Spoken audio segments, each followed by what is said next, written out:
Hey, what's up everybody? Welcome to episode 1 of the Sony Basics. So basically what the series is going to be is me doing an in-depth guide on how to do certain things in Sony Vegas 15, which is the version I have. I'm not going to be relying on the plugins that I have, at least for effects, but I will be showcasing how to use certain things like transitions, working with the track motion, and how to do basic syncing and shit like that, since some people want to know how to do shit. So, yeah. This episode is going to be all about transitions and how to get your stuff to look nice when you're making transitions.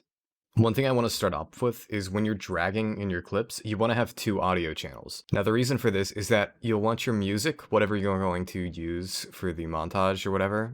I'm working in that respect. Like, if you're making a montage, this is kind of a guide on how to. So you'll want your music that you're using at the very bottom, then you'll want a video track on the top, and then another audio track in the middle. And the reason for this is that when you drag in a clip, it's going to drag in the audio with it. So when you skip forward and you need to find where the clip is, which is right here, press the S key to split it.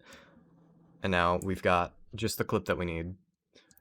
Now I'm gonna make it a little bit better in terms of where it ends. I like it right there. That should be good. Now I'm gonna drag in my second clip, which is going to be this one. Figure out where it is. That should be good. Now what we want to do is have our transition go right with the beat on our music. So we do that by looking at the waveforms. You can listen to the music and figure out where it is. I've already done that for this. So I've got where I want my transition to be. So now all we need to do is just drag one clip over the other and make sure that the middle of that transition is right on the waveform. The other way to do this is have the ending of the other clip be right then, and then the transition will complete fully for when the beat hits or whatever, when the music reaches its peak. Whatever you want it to happen on, such as a kick, which is I think what I'm doing here. I think I'm actually doing like the beginning of it. So if you're using a transition that's slightly more emphasized on the end rather than the middle, then you'll want to do that. Have it end right when you want it to sync with the music. So let me find one of those. I'm just gonna do S Dissolve Shake, which is the one I use a lot.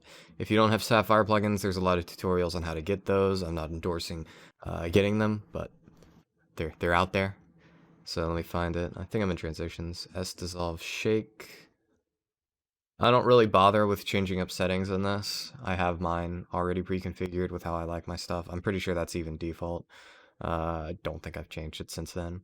Now what I'm going to do is I'm just going to press U after I select the audio on each of these clips. That unlinks the audio from the video, so you can just delete it and it won't change anything. So now we can watch and see if that worked. So that should look good. A little bit less.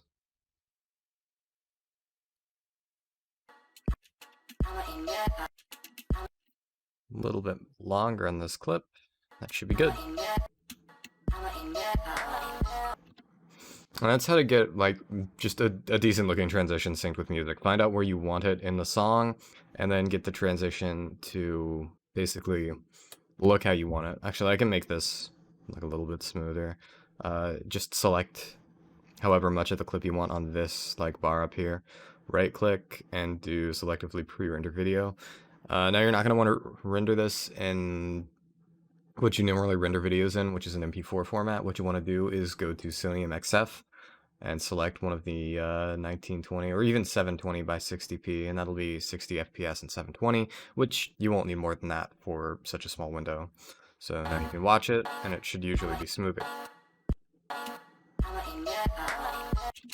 So yeah, that's basically it.